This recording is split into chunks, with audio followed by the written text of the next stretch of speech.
Hello and welcome to the DPod from the DPad, episode 40. That's 40, in case you were number illiterate. I am Nick, I'm your host, and with me this week, as always, Sharon. Hi, Sharon. Hi, Nick. How's it going? Oh, it's so hot in here. Did the podcast just do 40? Are we really at 40? Sure, let's just pretend that's right. Well, I'm sure it is right. With us also this week is Nick. Hello, Nick.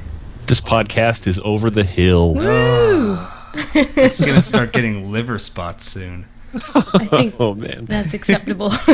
And joining us for the first time since we started our VIDEOCAST, it's Jeremy. Hi, Jeremy. Hello. I have returned from real life. How was your real-life excursion? It was good, but I missed you guys. Aww. Excited Aw. for today. We missed you too, buddy. Yeah. It's good to have you back. Now that we have 4 people, this podcast could easily end up being 2.5 hours long. Damn, Sweet. I like video games. Let's do it. So Let's make it free. But before we started this particular podcast, Nick was telling us how blazingly hot it was out. I think it's hot everywhere today. Can I get a confirmation on that? It's I think it's like 90 here today. Yeah. 85. Yeah, that's a lot of Celsiuses. I'm pretty okay with that. Yeah, I guess. I'm pretty happy about that. It's actually only 75 here today, but that's blazingly hot for me because I have Viking blood. And I am built for the cold tundras. Well, we're now officially into June here. I really should be built for the cold, icy tundras, but somewhere along the lines I got broke. And plus, it was a really long, cold winter this year. So, personally, Yeah, I'm like, to hell with you, winter. All we gotta do is get some tornadoes in the mix, and we'll be all set. No, oh, that's awful. You know how this podcast is getting old? We're talking about the weather. Oh. You know how when we get really old is when we start screaming at each other to get off the lawn. Well.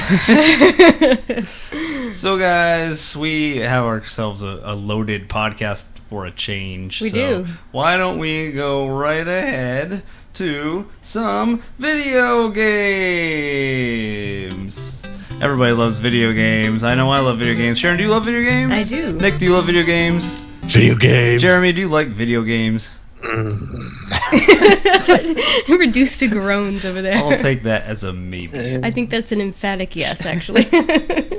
Yummy. So, yeah, video games. Not a ton came out last week, but we all managed to play a whole bunch of stuff.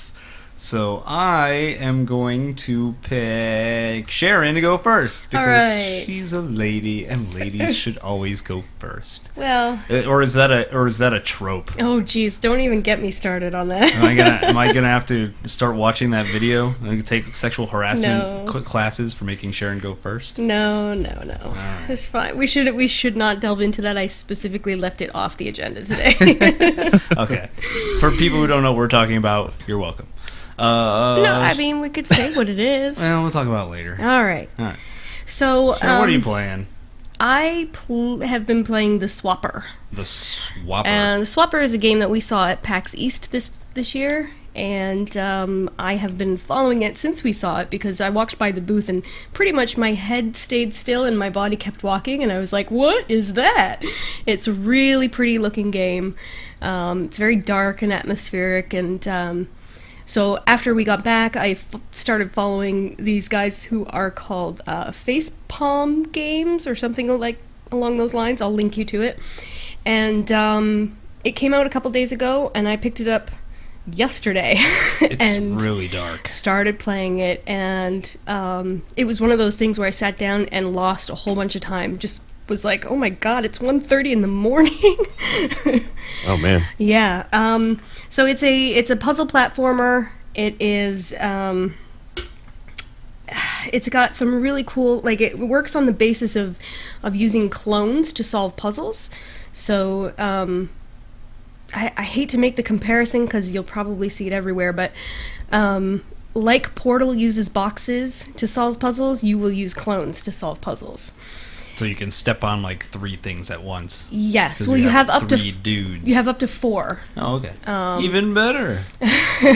And yeah, so you use them to do things like open gates and move through the atmosphere, and the environment actually gives you some restrictions about how you can use certain game mechanics. I'm tiptoeing a little bit because this is the kind of game where you need to go in fresh. I don't want to say too much because you really need your own blank slate before you start playing it. So it's like one of those games where you could easily just say like, it was Earth all along. And, like ruin the whole game for everybody. Well, specifically about the game mechanics, because they're developmental.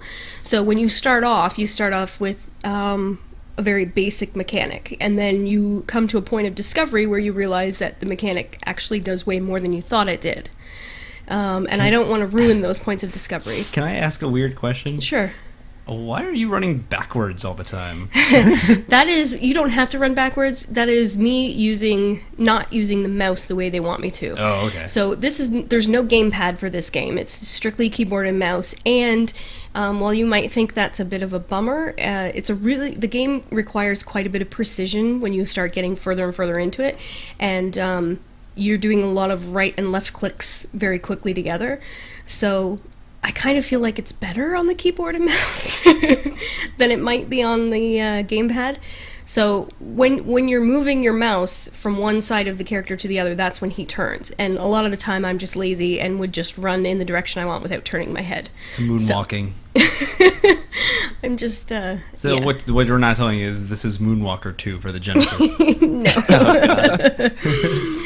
So, the basis of the basis of not ruining the mechanics that develop is that you have this gun, it creates a clone, and then you can swap to your clone. So essentially, all the clones are empty shells, and you, as a being, are swapping between your clones to get to where you need to go. So the atmosphere changes. When the atmosphere is red, you can't transfer. When it's blue, you can't create a clone. When it's purple, it's both. Color theory. So it's things like that. The environment also will give you hints, very, very subtle hints, but they'll give you hints about how to solve puzzles or how to discover the next mechanic that you need. Are they riddles? No. Good. They freaking hate riddles. They're strictly environmental puzzles. Like, if you're not paying attention to the environment, you're going to miss it, kind of a thing. Okay. It has a map, which you may or may not be able to see in the video that we will have attached to the podcast, because I pulled it up really frequently the further into the game I got, and the map sort of just shows you where you have not yet gone. It'll show you where you have discovered where your checkpoints are, I guess. Like, basically you have gates that you have to open, but you need to collect things in order to open those gates. And so it tells you where those things are that you need to open the gates, where the gates are, where you've seen, what you haven't seen, all that kind of stuff. It's really interesting game. From what I understand, I'm about a third of the way through it. It's I think I've read that it's approximately 10 to 12 hours long, depending on how much of a completionist you are. How smart you are.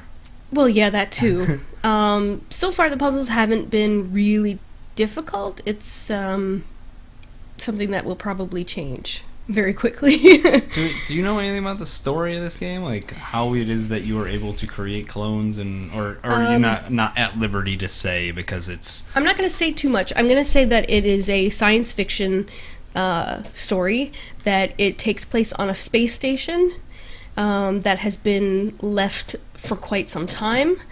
There are other beings. There are other beings on the space station.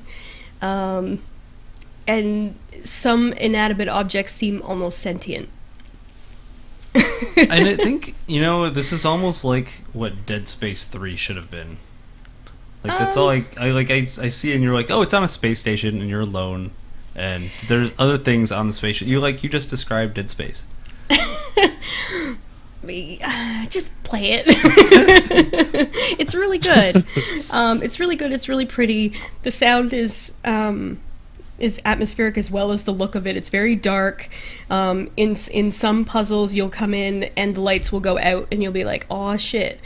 There are also parts where you discover different ways to transport your clones or yourself, which is fun. I'm not going to give away too much more. Just that it's a really nice puzzle platformer game, and it's just came out a couple days ago, and it's on sale for 25% off Steam right now. It's like $12 right now. Yeah, yeah. That's not bad. Normally 15. Yeah. Not too bad. I know this game's pretty good because I was up at 1:30 last night and I see Sharon playing, and I'm like, this is odd. I never see her playing this late. For What's real. going on? It totally for real, because I sat down whenever I sat down figuring, okay, I'll put another hour in. I planned to talk about something else this week, and the next thing I know, it was 1:30 in the morning, and I went, oh. I went to bed, and then I got up, and the first thing I did this morning was play more. So, Oh man, yeah. that's that's a ringing endorsement of any video game. Yeah. Really, that's just. So when I first started seeing coverage of this game around, I have to admit I was really cynical about it at first. I was like, oh look, it's an indie 2D puzzle platformer with Metroidvania elements and a clever mechanic. Mm-hmm. Yeah, but everything you just said is exactly what I want out of every video game ever. Yeah, that's true. But there has been a lot of them. Yeah. Many interpretations of that. Yeah, and some of them not so great. So I'm glad that this one is good, though. Mm-hmm. I mean, I've heard nothing but rave for this game. Yeah. So, yeah, I actually ended up picking it up myself. Mm-hmm. I don't anticipate that it will have a huge replay value. Like, once you get through the puzzles, there may be other ways to solve those puzzles, but I can't see you playing it 3 or 4 times. So, you don't think there's any like speedrun possibilities? maybe. I'm sure someone will pick it up in that way. The other thing that might change that initial impression of the replay value would be if there are multiple endings, which I'm not sure yet. Depending on which clone you are. Well, no, the way that the story is unfolding, you can be really into the story. There are logs that you pick up at terminals, and they kind of tell you the story as well as a bit of narrative that happens. And depending on how that plays out, it could be possibly multiple endings, which would increase the replay value for a little bit. So, Sign me up. yeah, I really dig it. Cool. Yeah. Cool. Anyone else got any comments or questions about the Swappa? I just like saying the Swappa. The graphics are all they're all handmade 3D objects, aren't they? Like clay and other I did real read objects? that, but I wasn't able to confirm it, so I'm not really? sure. But it's beautiful regardless of what they used.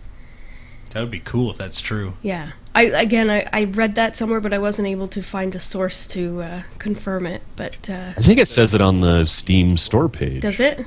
Yeah. Let me see if I can find it here quick. But yeah, it's like, the environments open up. Some of them you'll come into, like I said, and the lights will go out, and all of a sudden you're trying to remember what was there, and you're navigating through with your teeny little pathetic flashlight. And I have a tendency to make one clone go in front of me just so that if I'm going to plummet to my death, he goes first. But the other thing too is that you also come into environments where the opposite happens, where it's really dark, and then all of a sudden things start to appear, which is cool.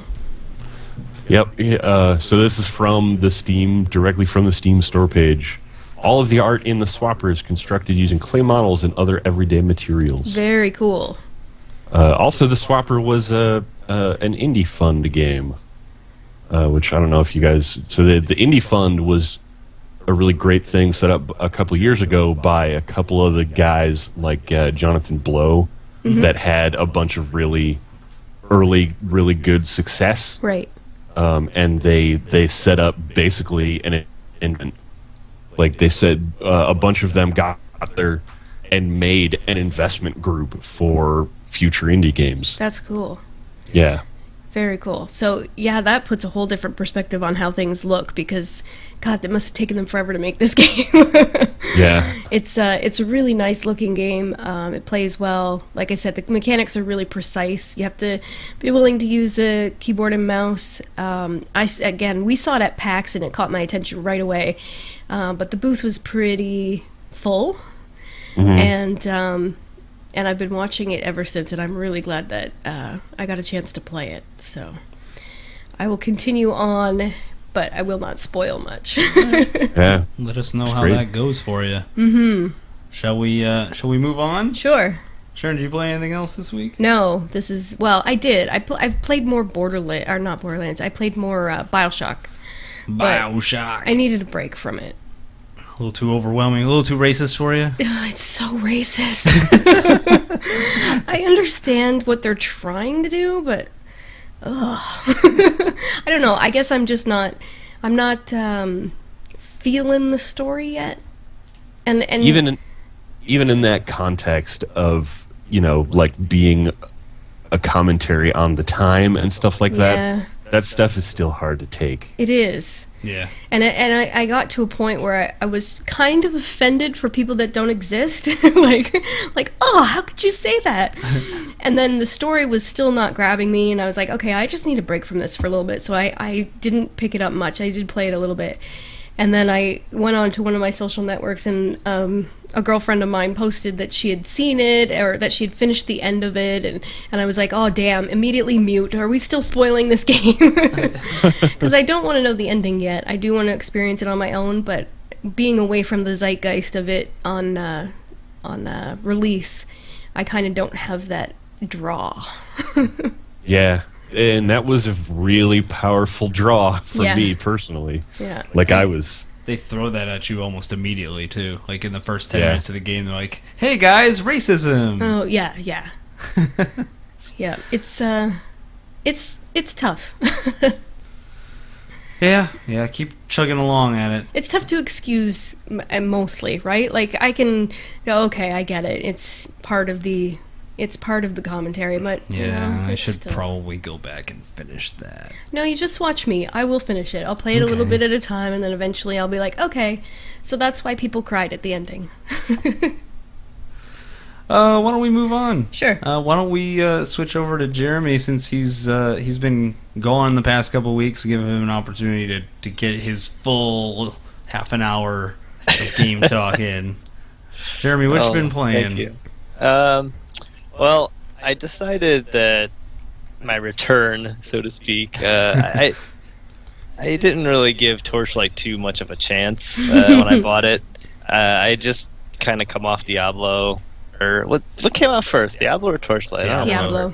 By about 4 months or so. Yeah. I had just come off of Diablo, and then I was like, you know what? I really don't know if I want another dungeon crawler, but I got Torchlight, and I played a melee class on the hardest difficulty. And usually that is a very terrible idea, because in the nightmare mode or the hard mode, you usually get two-shot by your enemies. So I decided I wasn't really having much fun with it. I kind of left it alone for a long time. And I decided to start over and make a mage, and try it that way. I didn't play on Nightmare. I played on Normal. So I was just looking to have some fun and kind of, get some replay value out of it. So that was pretty fun. Nick joined me. Yay! Yeah. A little bit, and well, I joined you in the chat on the stream. Yeah. We should totally have a DPod Torchlight 2 night sometime. Oh, I'd love to. That's what I wanted to do, but I set it up, and then I ended up being forever alone in my game. So, let's schedule it next time. I'm kind of bummed I missed it. I saw it after the fact and went, oh. Well, pick a time. I still don't own this game, but I'd be willing to buy it for the purpose of a D-pad stream. That'd be so fun. I mean, I never made it very far, so I'm still interested to see the end of the game. And I doubt I will get there on my own. So you guys should help me out. Wink, wink. I've said it before on this podcast, but I'm going to say it again. I love the shit out of Torchlight 2. Yeah. I feel like we have talked about this game. I've beaten it twice now. I'm working on a hardcore run. It comes back every week. I feel like we're this game shows up every week. It's so good. And the thing of it too is that every time I see it, I have to play it. So that's part of it. God, then we need to hurry up and finish this podcast so Sharon can get at it. Seriously. Well, I just want to say that like the reason that I like this game more than Diablo is because in Diablo I feel like it's just all about that get to the max level and find your farming spots, get the best gear, and with Torchlight I don't feel as pressured to do that. It's more of just kind of explore at your own pace, and there's not people running around with like legendary armor just slaying you all the time and stuff like that. So it's really nice and refreshing to just sit down and play for a little while. Yeah. Do you have a bird pet? Is that what I saw from it? Yeah. Cool. I don't know. I like the mage. It gave me more options to kind of stay at a range for my enemies, so I didn't get smacked all the time. It might, the spells might give me a seizure, but it's all right. The mage is fun, especially in groups. The best thing with the mage, I don't know, maybe this won't fit into whatever spec you're already going down, and I totally forget the name of the skill now, but there's a passive skill in one of the trees that causes a random effect whenever you either cast like a beam spell, which I think like that default fireball spell counts, or if you attack with a wand, it will randomly cause another random elemental effect to happen, and that random effect can be like a big cloud appears and pelts your enemies with acid rain, or sometimes a just big old FU meteor comes down and just smashes into everything. I think that was I was looking for that because you mentioned it in the chat. I think that's in the lightning tree, but I didn't spec into it because I was like, oh man, is this what he was talking about? And I didn't want to waste my points, so I just kind of stuck to that basic lightning attack. But yeah, I don't know. It's fun. Yeah.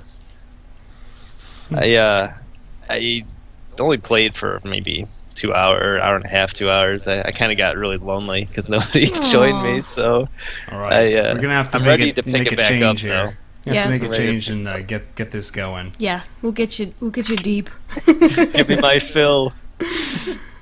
And it's totally worth it. So played some Torchlight, and I also played another game that I'm gonna get crucified for here because I wrote a nice hating review on it a couple months ago for the site.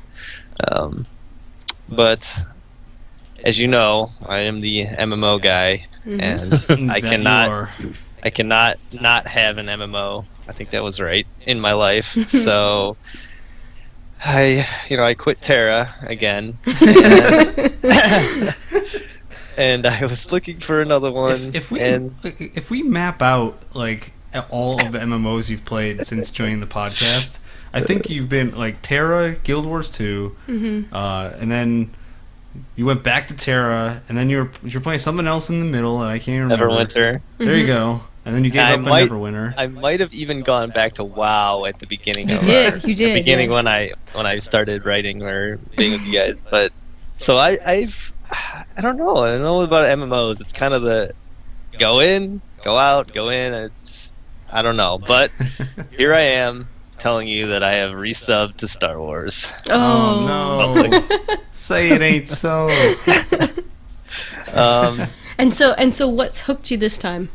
Well, so I played this game like in beta and when it first came out, and I played it a lot. And the problem with the game was there was nothing to do once you got to the end game. The content was relatively easy, and there wasn't that much. Besides that, I love the game. Like I love the combat and the setting. I can't get better than the Star Wars universe. So, I just didn't have anything to do, so I quit. And then Terra was around the corner, so it slipped easily into that path. But as far as coming back, it was just I don't know. I just sat down and I was like, you know what? Star Wars has had some time to sit and mature a little bit, and I've seen all these updates and content and stuff, so I'm gonna give it a shot. I don't care. Like usually I'll go into an MMO with a bunch of friends, just so stuff. It's not new. like you have to pay for it anymore. Well, Or are we From getting what to I that part? understand, you kind of do. so I'm not gonna crucify them for this because this is a smart idea. They kind of did what WoW did, where WoW is subscription based, and then they were like, we can probably get more interest if we, opened up the first 20 levels for free. So they kind of did the same thing, but everybody crucified them because the game kind of failed in the beginning. So they're like, oh, they're going free to play now. Well, the free to play is really, really, really limited. Like, you don't get a lot of features. You pretty much get the ability to attack creatures and level up.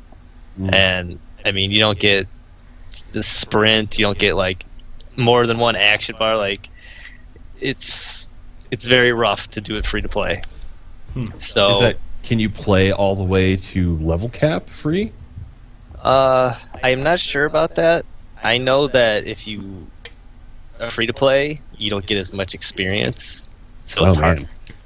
Like, they really, for lack of a better word, rip you when it comes to being free to play. So yeah. Gaining experience is EverQuest speed. You kind of need to subscribe, but it's there because they wanted to generate more interest, and they wanted to try it out and not take that gamble of buying the game and then hating it. So sounds like they probably should have just called it like demo or trial mode or something. Trial, it would have been better, and they probably wouldn't have taken as much heat as they did because it's like, oh, free to play, this is ridiculous. You don't get anything. Free to play has a lot of. I mean, free to play has come a long way in the last few years, and there's a lot of expectations for it now. Yeah, so that's a problem too. Like, free to play is not truly free to play anymore. Like, there's versions of it. There's like free to try. Maybe I would go out and say like Star Wars and WoW, and then there's the actual true free to plays, which like Terra.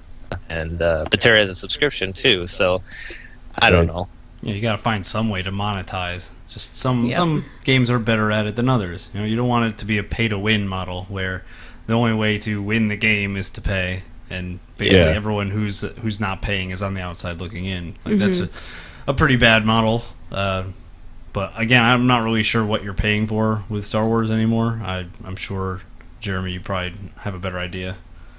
I mean, the big things that are limited are if you're like a max level and you're trying to play free to play, you don't get to you can only do a certain amount of instances per day or battlegrounds per day. So I'm telling you, it is very, very limited. So then what's the best way to get, say, the most bang for your buck? Like, what parts of the game would you invest in? Well, so the subscription is still there, and that gives you access to pretty much everything that you got when the game first launched. Like, when it first launched, it was strictly subscription, and you got access to everything. So if you subscribe, you get that. Then they also have added a cash shop, which it doesn't have any pay-to-win items, so to speak. It's mostly cosmetic and the generic, cosmetic, dye your armor, cool little gadgets, like stuff like that people will spend money on, honestly. A lot of that cash shop has to do with the free-to-play people, though. Like, in the cash shop, you can buy access to unlimited battlegrounds or unlimited money. It's... Unlimited money sounds like pay-to-win to me, but... Well, sorry, unlimited money. Let me explain that. You can only accumulate 200,000 credits as a free-to-play player. Oh, I see. So once you do that, the extra stuff you acquire goes into an escrow fund that you have to pay to pull out of. So it's pretty ridiculous. But so yeah, what I did was they also have an expansion. I don't know if you guys heard. So it's added, a new planet and some new operations, or otherwise known as raids, and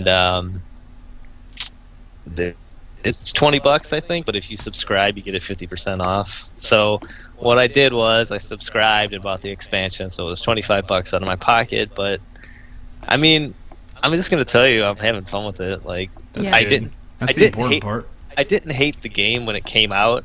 I hated that it didn't have a lot to offer me at the end. But now I feel like, I'm coming in the middle. I'm kind of a year behind, so to speak.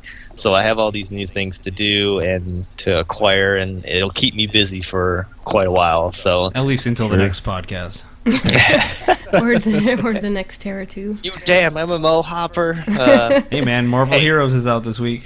Hey, I try and get a nice review for everybody. I try everything, but so yeah, I mean, crucify me if you will. Tell me it's a bad game, but hey, it's scratching an itch. So who am I to judge? Yeah. Well, so for go ahead.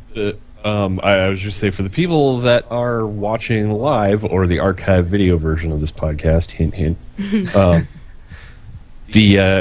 There's a lot of shit on your screen, dude. Yeah, tons of buttons. Well, there's so many buttons. Think of it like essentially the skill system is a lot like WoW's, where you just have an obscene amount of buttons and you don't use half of them, only in dire situations.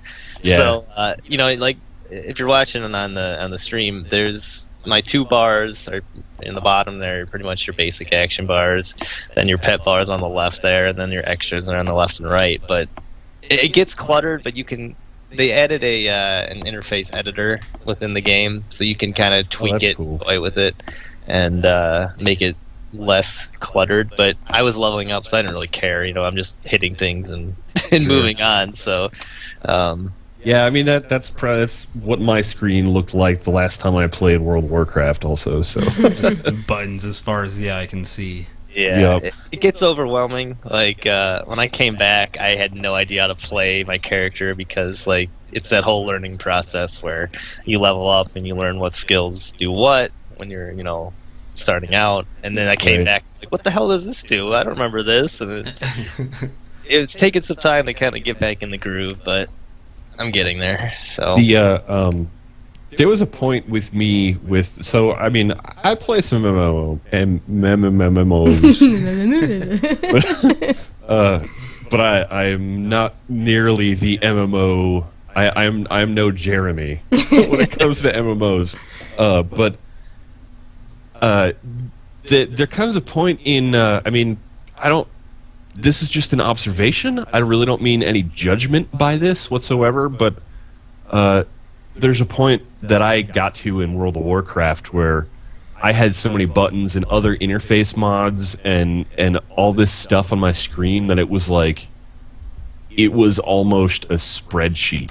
You know what I mean? Yeah. Like it almost didn't matter, like any of the actual graphics representing the game didn't actually matter that much anymore. So you're saying it was just, you're watching like debuffs and buffs, and you're just watching that little bar, making sure everything.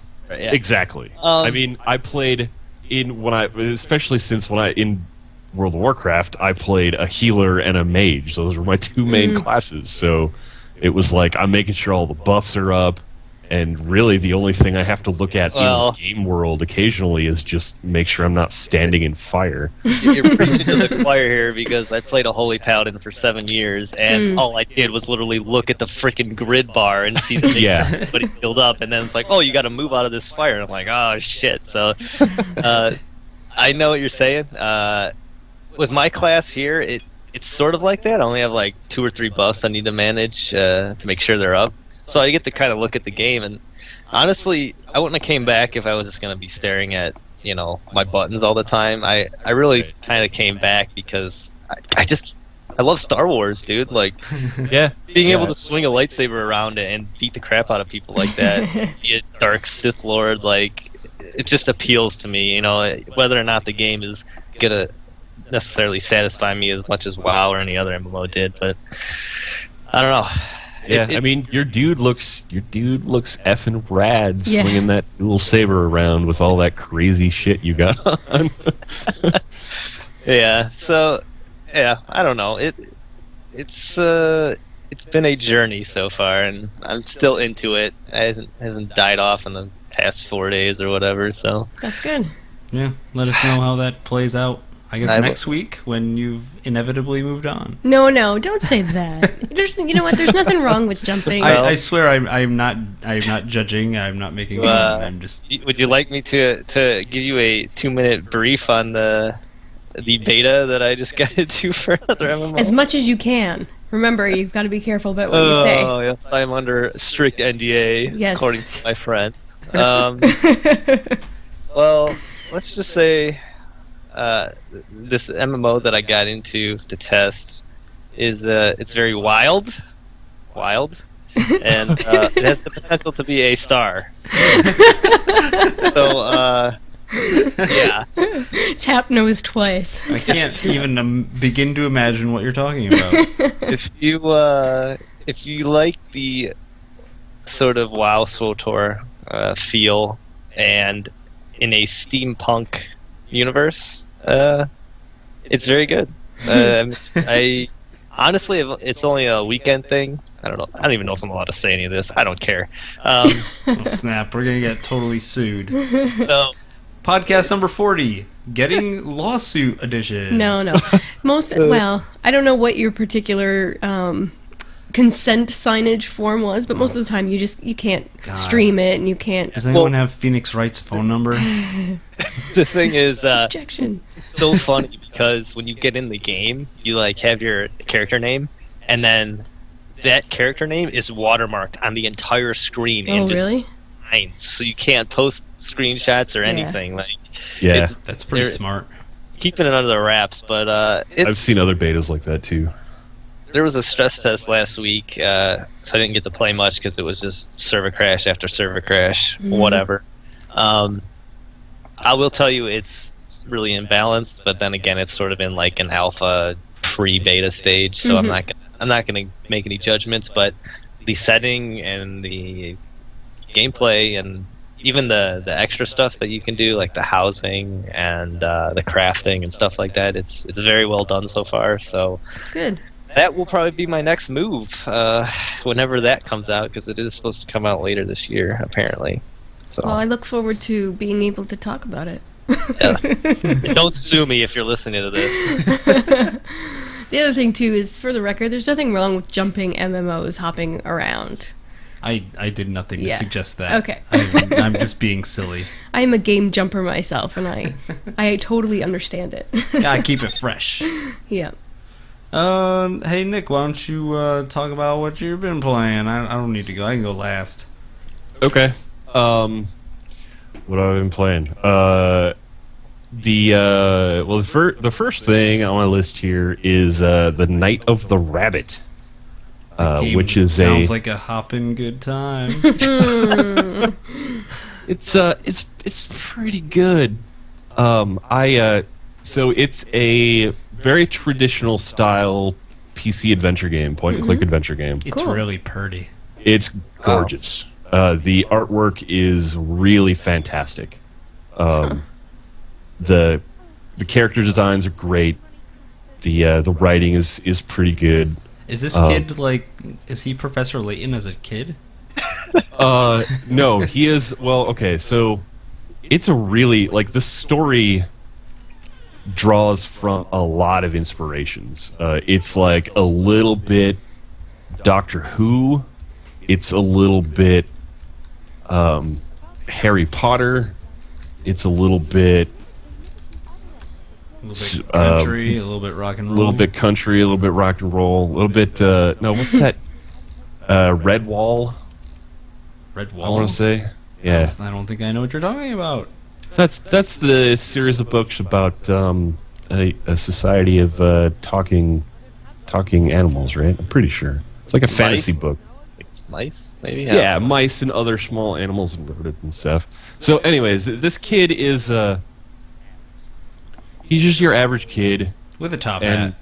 well, yeah, he finds the top hat. He's a kid that loves magic and magic tricks and wants to be a magician, and has really huge imagination. Is a single kid, or single sibling, living out in the country with his single mom, and very idyllic setting and stuff. And then one day he finds this letter appears in his mailbox with a poem inside that's a magic spell. So, and that's like one of the first major puzzles of the game. You compile all the components to cast the spell, and it summons this tall, enigmatic, magical rabbit man who takes you in as his magician's apprentice and shows you how to travel to different dimensions via portals in ancient trees, and takes you on as his protege in the Society of the Tree Walkers. Oh my! Yeah, This is getting pretty deep. This is getting deep. Yeah, where do you find the rose bush? Are there rats living down there? Do they give you like the shiny sparkly, and then someone drops the cement? Never mind. Keep going. It looks really good. Who did this game? Do you know? It's by Daedalic, Okay. a German adventure game studio. Other games that they've made in the past was the Deponia games I know that what came you're out a talking while about. ago, which I didn't really. I mean, I didn't play those, but I watched videos and coverage of those, and I really didn't. I straight up did not like the tone of those games much at all. Okay. But this game is just great. I'm really enjoying it, and I haven't played a traditional. I grew up playing traditional PC adventure games, and I haven't played one that I've enjoyed this much in quite a while. Though it does have some of the problems that the whole genre has. Like random clicking. I notice you keep bringing up what appears to be like a new map on top of the image that shows you points of interest, I'm assuming. So Yeah. like, instead of doing all of the random clicking that often plagues adventure games, now you actually can just see what can be clicked on. I'm guessing that's the case here. Yep. So I mean, and that's a thing that other. I don't know if many of you have played modern point-and-click adventure games, but that's one of the few things that modern adventure games have done to fix some of the issues. Like a lot of games just straight up have it as an abstraction. You just hold down the space bar or click the middle mouse or something like that, and it will just highlight everything you can interact with. This game didn't have that at first, and I was really dismayed by that because I'd gotten used to that in other games, and I straight up got stuck on like the very, very, very first thing that the game asks you to do because I didn't have that thing before yet, and I'll get to why in a second. But and I missed. I had to pick up a stick on one screen, and the stick was like 3 pixels wide by 8 pixels long. Oh. And it's sitting amongst a bunch of other like foresty stuff. So it's like, man, how the hell would I have ever? I had to. This was like seriously the first 10 minutes of the game, and I was already looking something up. I was like, oh man, this does not bode well for this game. But then I got this magical coin. Or more accurately, it was his lucky coin, and the rabbit enchanted it for him. Right.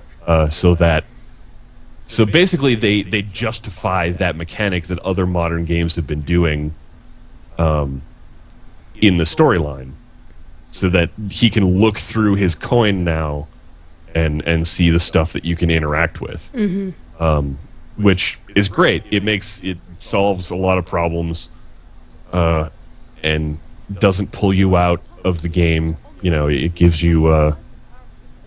I like that they had the story justification for it, but at the same time, maybe they could have justified that a little quicker. But it's a very pretty game. Yeah, it's got a very watercolor feel to it. Yeah. The backgrounds are straight up watercolor. Are they? That's probably what. In a way, it's almost overwhelming to me. Like, if I was playing this, I wouldn't even know what to do. My head would probably just explode, and I go like, I gotta stop playing this now. But it's making me want to draw them. Be like, I want to draw some backgrounds. Yeah. Well, and also the characters. I love all of the character designs in this game. Every single one of the characters looks fantastic. I mean, I'm partial to a good cartoon, and these are really good cartoons. I do enjoy a good honey lollipop. That's cool. Yeah. You gonna keep going? Think you gonna finish definitely. I'm totally gonna finish this game. Cool. Let us know how it goes. I think there's like ghosts I've heard appearing that. now. So it starts really.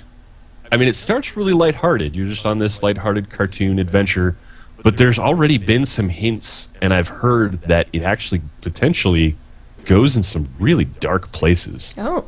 And even like like your buddy, the rabbit, the Marquis de Hoto is his name.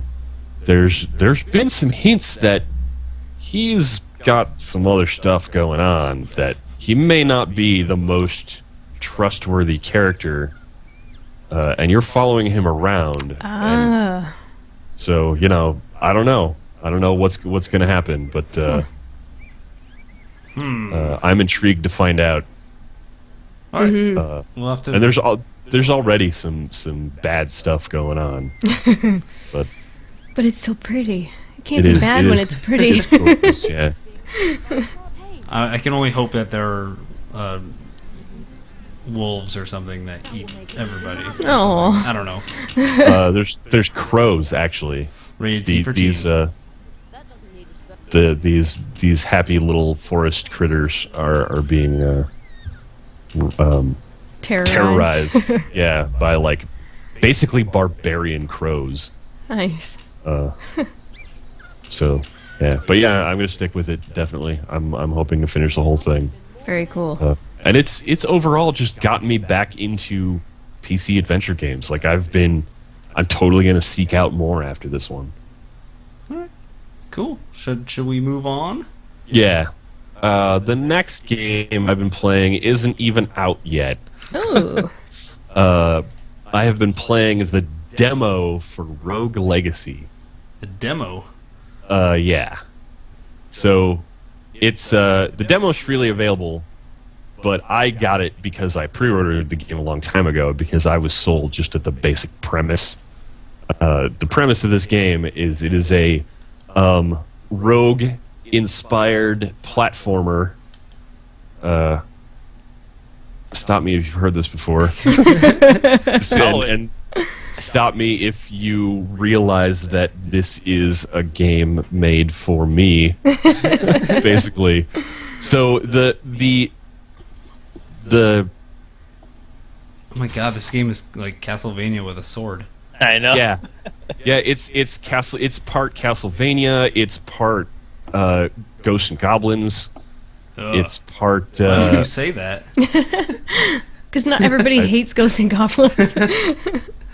Yeah, wait. Who hates Ghosts and Goblins? I love Ghosts and Goblins. I don't like the original. Ghouls and Ghosts. Super Ghouls and Ghosts. Super Ghouls and Ghosts is a great game. Yeah. Ghosts and Goblins can go eat a dick. Jeez. But enough about that. What's up with Rogue Legacy? So yeah, you're moving around in this castle that is very modern Castlevania or modern. Yeah, this is like a Game Boy Advance Castlevania game. Yeah, straight up. Except the castle is randomized every single time. Oh, that's cool. And when you die, it's like half permadeath.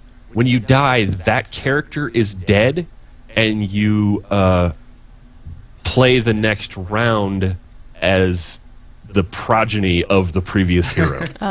So you're playing one of your descendants. Right. Yeah, it'll go on forever. Like you don't have. There's no. All right, cool. There's an unlimited number of lives, essentially, a unlimited number of children that but you I can assume play at. your abilities differ each time you regenerate.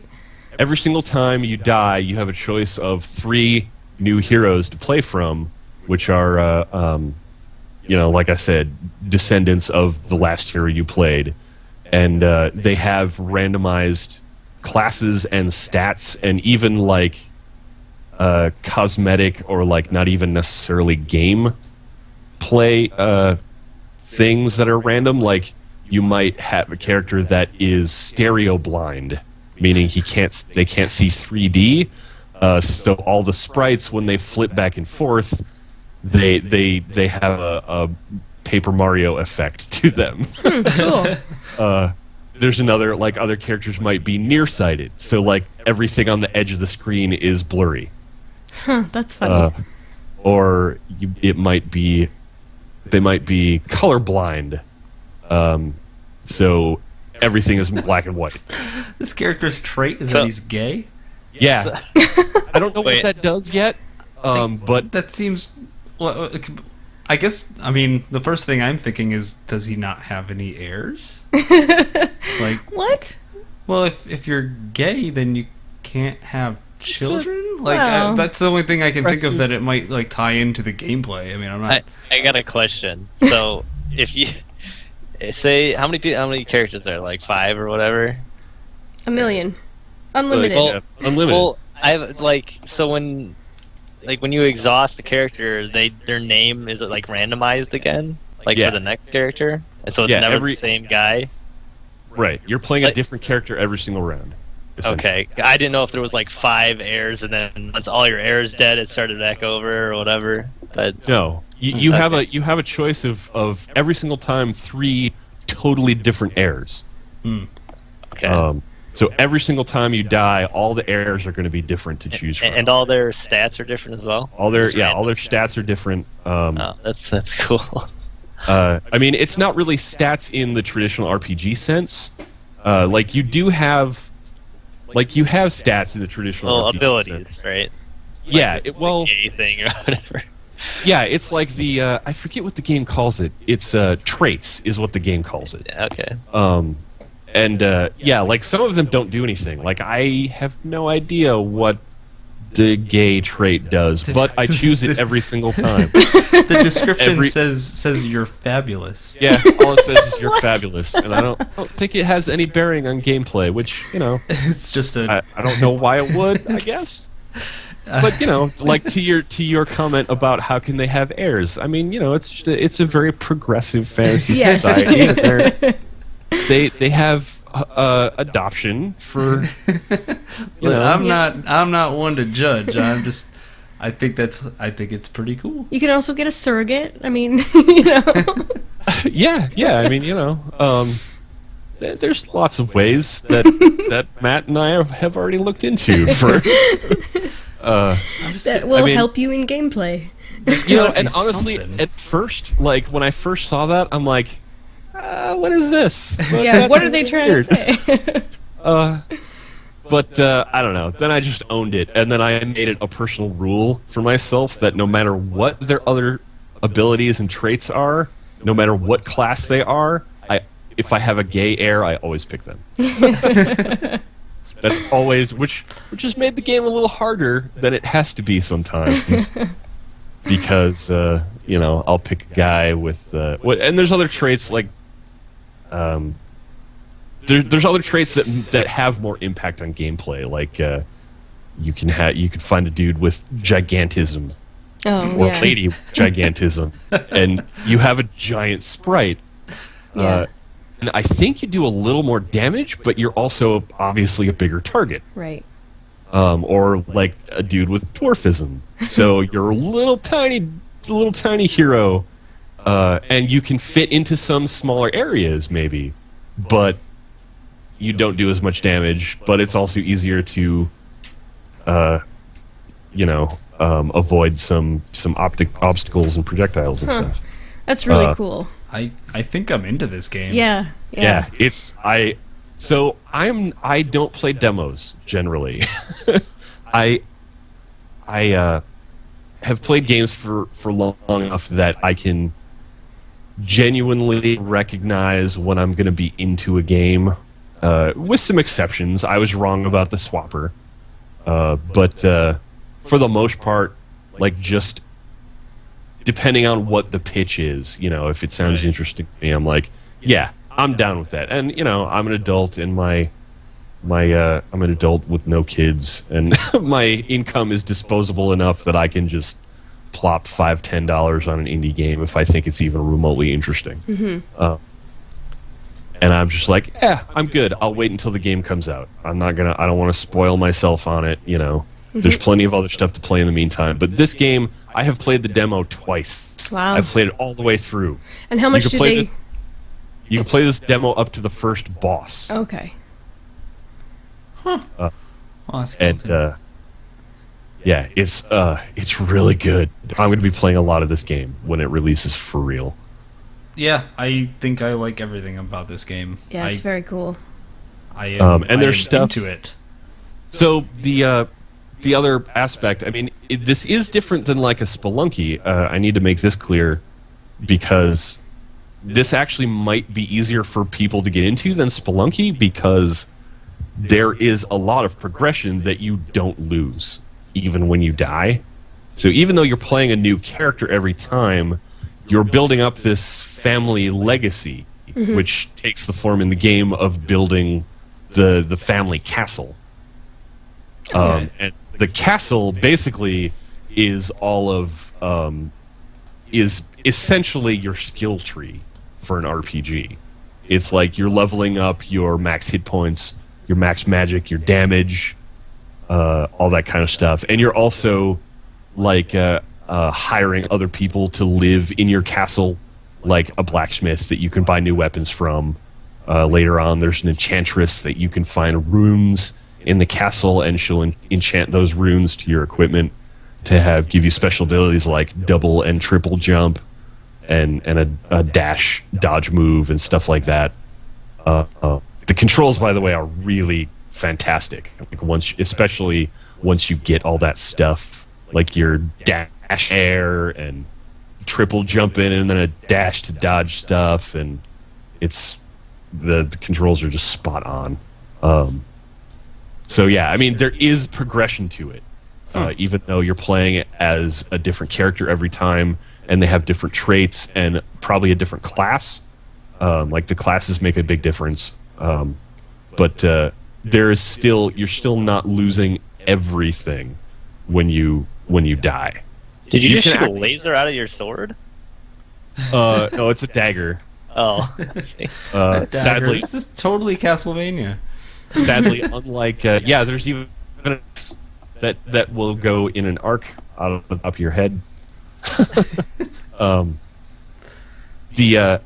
Shoot, what was I gonna say? Oh, unlike Super Ghouls and Ghosts, you unfortunately, at least in the demo, can't upgrade your dagger into laser daggers. Oh, that's too bad. Yeah, maybe for the sequel. Or the full game, maybe. Or the full game. Laser there is a lot more progression to it. You can even, there's an architect you can get, and he will lock down the castle so that you can play the same castle layout again, if you want to, at the cost of giving him half of all the gold you find in that run. So, like, that's essentially how you eventually beat the boss of an area, is you find the boss, like, you go through and collect a bunch of gold. Gold is your experience in everything. So gold is how you upgrade at the skill tree and how you buy new weapons and enchantments and stuff like that. But then, so like the way you essentially beat the boss is you find the boss in a particular pattern of the castle, and then you're like, yep, okay, I'm going to go back in. That's the one I want. I'm going to go back in, not get like little to no gold this run, but I'm going to go beat the boss and hopefully get to the next area, or in this case, the end of the demo, which made me sad. Aww. Do we have an intended release date for this game? Unfortunately, you can go pre-order it from their website, and actually, they just as of yesterday or the day before got submitted or approved on Greenlight. Oh, good. So it will be on Steam also when it comes out. Hooray. And if you buy it through their website, you'll get a Steam key. We'll have to be on the lookout then. Yeah. Cellar Door Games, if you ever come across this podcast, please release this game. Please. I want to play. Yeah, it looks great. All right, cool. I guess I will play this. Yeah. And I will probably die many times. I'm probably going to be streaming and making videos and doing all sorts of stuff with this game. Great. It looks like a lot of fun. Yeah. All right, cool. So the third game I'm playing, I'll make this short because there's not a super ton to talk about with it, but I've been playing Donkey Kong Country Returns 3D. Okay. And for the 3DS. Yep, 3DS game on the podcast. Yeah. I tried, means there's no video. No video. I actually was trying to like come up with some way to like set my camera down on my desk and just point it at the 3DS, but it was garbage. Yeah. So how is it? It's good. It's really good. So I actually have this game. I have the original version of this game for the Wii. I played the first 2 levels. I could not deal with waggling the controller to make him ground pound. I agree with you there. I also had this for the Wii, and the controls were pretty bad. Yeah, it was awful. It was awful, especially in such this game is hard. This game is balls hard, which I find really refreshing For a Nintendo game. For you to say it's hard, and it's also a Nintendo published game, which have a tendency to not be hard. Right. So it's hard, but it still has all the Nintendo, modern Nintendo, extra difficulty from finding a bunch of extra hidden options. But unlike, for example, Mario 3D Land, which I really loved, which has that now modern, Yoshi's Island, optional difficulty of the game itself is pretty easy, but you can find all this extra stuff to make it harder. You know what I mean? Right. By that, unlike Mario 3D Land, where I basically played every level and found every single thing on the first run through, this game, I'm struggling to even get through the levels, and I'm gonna have to go back and find more stuff later if I even have the strength to do it, which I don't know. I find really refreshing, and that means that this game is going to have a place on my 3DS for a while. I actually beat the Wii version, and let me tell you, it gets ridiculous at the end. You'd be pulling your hair out. Yeah, I've heard. It was stupid. And that was on the Wii. Yeah. You might have a little better time with the 3DS controls, but having a nightmare. Yeah. Having an actual button for the pound and roll attack and stuff makes it exponentially more playable, but it is still definitely a challenge. In a really good, satisfying, old school sort of a way. There is a new mode in this one that actually softens some of the difficulty. But I'm playing it on the original mode because I want to. Because you're a man. You're a manly man. Because, don't take the easy way out. That. Never take the easy way out, or else you're off the podcast. What? I mean, can I still be a manly man in my halter top here? I'll allow it. You'll allow it? What does this turn into? Keep my mascara and fingernail polish? I have to feign complete ignorance when it comes to all of the Donkey Kong Country games. I think what happened was when Donkey Kong Country started on the Super Nintendo, I was too busy playing Final Fantasy 6. And I think after that I was too busy playing Chrono Trigger, and after that I was too busy going to college. So I missed the whole Donkey Kong Country thing and never went back to it. So now whenever one of these games come out, I'm just I have no idea what's going on. Pre-rendered stuff, SGI machines, Silicon graphics. I had the first one. Friends had other ones. I played the first one a lot, but they kind of haven't aged super well.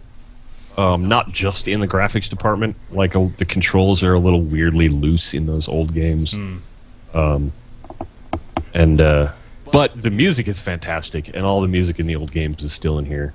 Good. Very nostalgic. One of my biggest hopes for Nintendo at E3 is more 3DS games.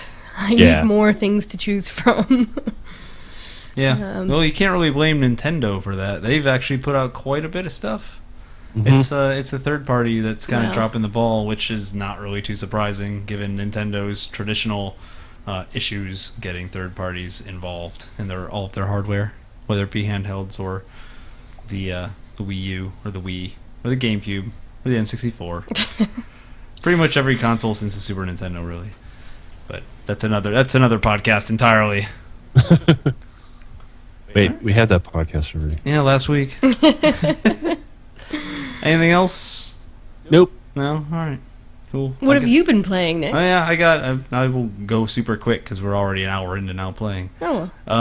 So I finally decided to start playing Dust and Elysian Tale. Finally, because this game came out on the 360 last summer, and I meant to play it at that time, and then I didn't for some reason. I don't know why. I decided not to buy it. Just came out on Steam, I think, a week ago, so I decided, what the hell, let's get it this time. And I hope you're gonna tell me this is a great game because I was one click away from buying it. Because man, this game's fantastic. So let me make my first announcement about this is that Sharon was making fun of me all day yesterday because I was playing without my headphones on, and the voice acting is a little bit forced. A little bit forced. A lot forced. Yeah. That said, also, if you're not into like anthropomorphic, or however you say that word, animals, like talking foxes and cats and rabbits and dogs and stuff, you will probably find this game horrifyingly cute. For the record, it wasn't necessarily that the voice acting was so terrible, because I've heard worse, but that the written dialogue for those actors was pretty difficult. Yeah, and I will concede that a little bit, but beyond that, again, like the character design is pretty good, but it's not going to be up everyone's alley. There's definitely going to be some people who are just sickened by it, and you don't want to be seen in public because you'll be called a furry because you're playing a game that involves dressed up animals that look like humans. But beyond that, Dust is actually a pretty awesome game. First of all, it pretty much includes every single subsystem I can think of for a platformer. It's got Metroidvania qualities, which obviously I love. So you'll find lots of things like vines that you can't crawl up yet because you don't have the right type of grip, or you can't double jump yet, so you can't get to certain levels. But then there'll be parts where you need to be able to blow up a wall, but you don't have the right sword or ability to do it. So there's definitely this open world kind of Metroidvania. Get an item, go back and find all the stuff you missed kind of quality, which I really like that a lot. I always have. The controls for actually swinging your sword, if you're watching the stream, you can kind of see it. It looks like a lot of button mashing is happening. Like you just start swinging your sword, and then you start twirling your sword, and you jump in the air, and you fly around, and you're hitting things a million times, and then before you know it, you've got an 83 hit combo. It's actually really fluid and does not involve as much button mashing as it appears. It's really fun to play, and it's very fluid, and everything kind of chains together well. It's not super difficult either, so you can kind of button mash it, and you'll probably still have a lot of success. And it always looks good, and it always looks like you know exactly what you're doing. It's got, I think it's off the bat, it's got 4 skill levels, so you can play it in easy, normal, hard, and super difficult. But I'm playing on normal. What other subsystems does it have? It's got a crafting system. As I've mentioned on this podcast many times before, I love to craft things. I love to collect items and then craft bigger things. It's got that whole subsystem. You can collect blueprints off of enemies and then use those blueprints to craft items, which is super awesome. It's got a complete equipment system, so you get your armor, you get your rings, all this stuff to boost your attack and defensive skills. The level up system is sort of skill tree based, I guess. I don't even know if I'm deep enough in to really say how deep that rabbit hole goes, but it's all really well fleshed out. Like every time you level up, you can choose to increase your attack or your defense. Really, when it comes down to it, the only thing I can really say is that there seems to be a lot of dialogue. So every time I finally kind of getting into the swing of things, I'll end up at another cutscene, and that kind of breaks things up a little bit more than I would like. I find that a little bit annoying.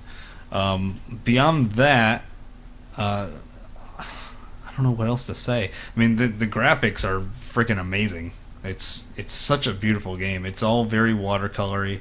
The graphics, super fluid animation.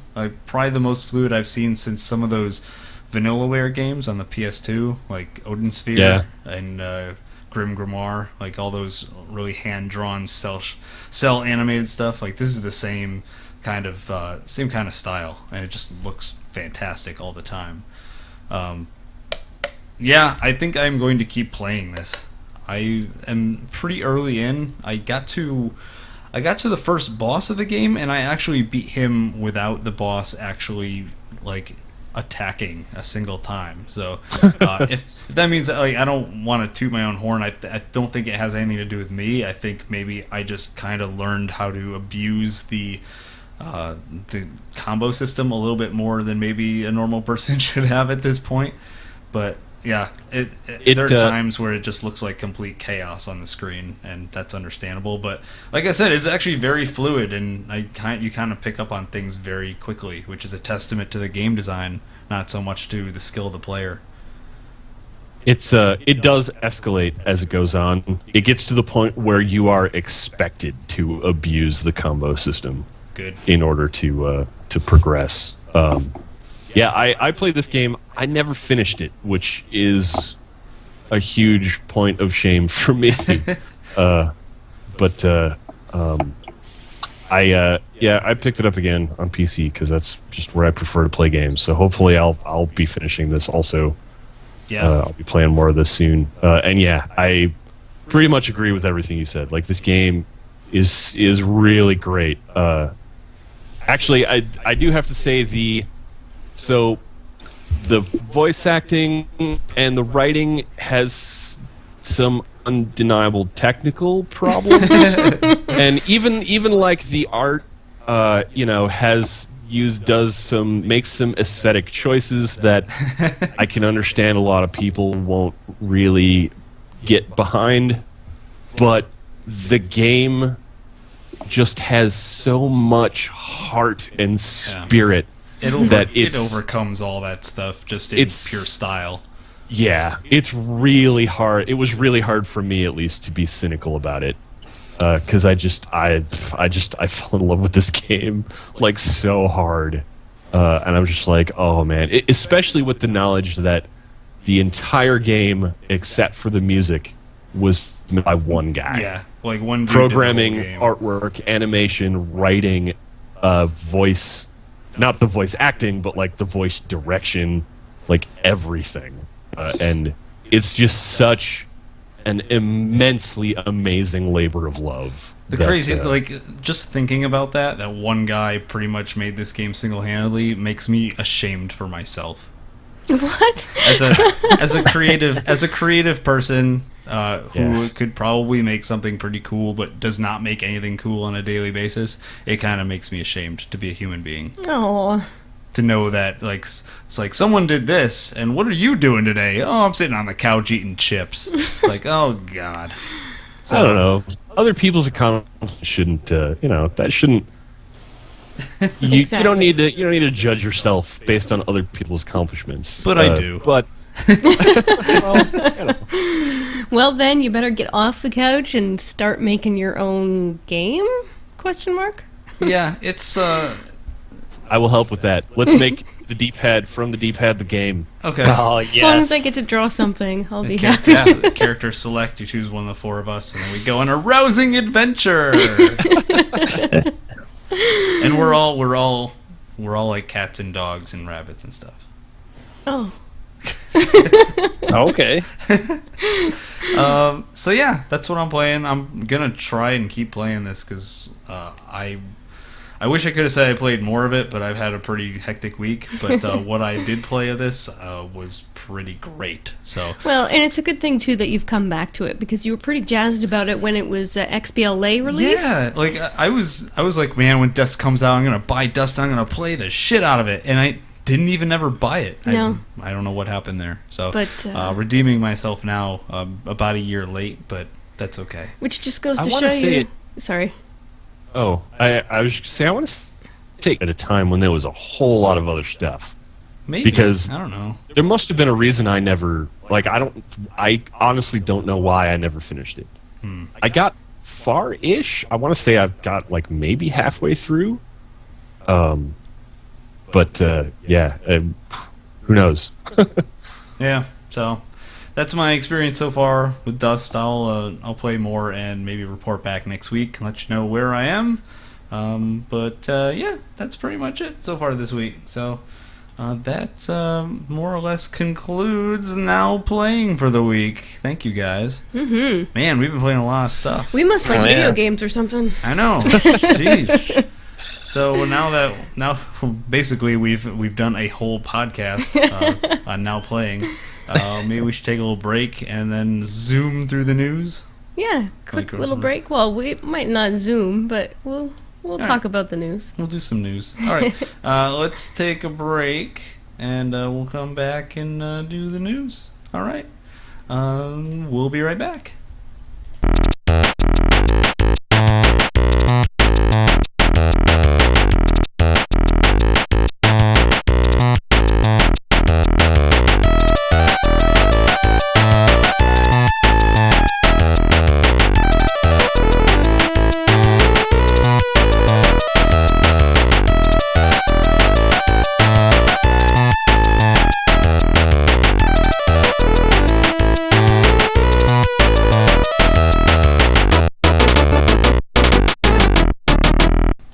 All right, we are back for the second thrilling half. You know what? I used thrilling last time. Yeah. We need the second compelling half of the podcast. Sharon, Nick, Yes. Jeremy, it is time. Hello. It is time for news. News. News. News? Guys, things happened in video games this week, but I don't know what happened. But you guys do, so maybe you'd like to share some news with us. Sure. Sure. So the first thing we're going to talk about is the Greenlight, the Steam Greenlight rejection, and which game that was. And Nick, I think you want to tell us a little bit about that. Yep.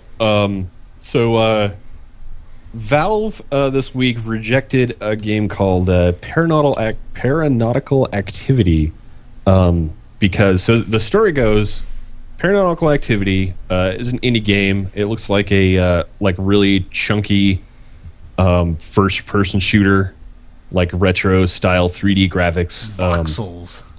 As we Is it call voxels? It kind of looks like voxels. I mean, it looks like that. It It's that definitely aesthetic. has that Maybe aesthetic, not yeah. voxels though.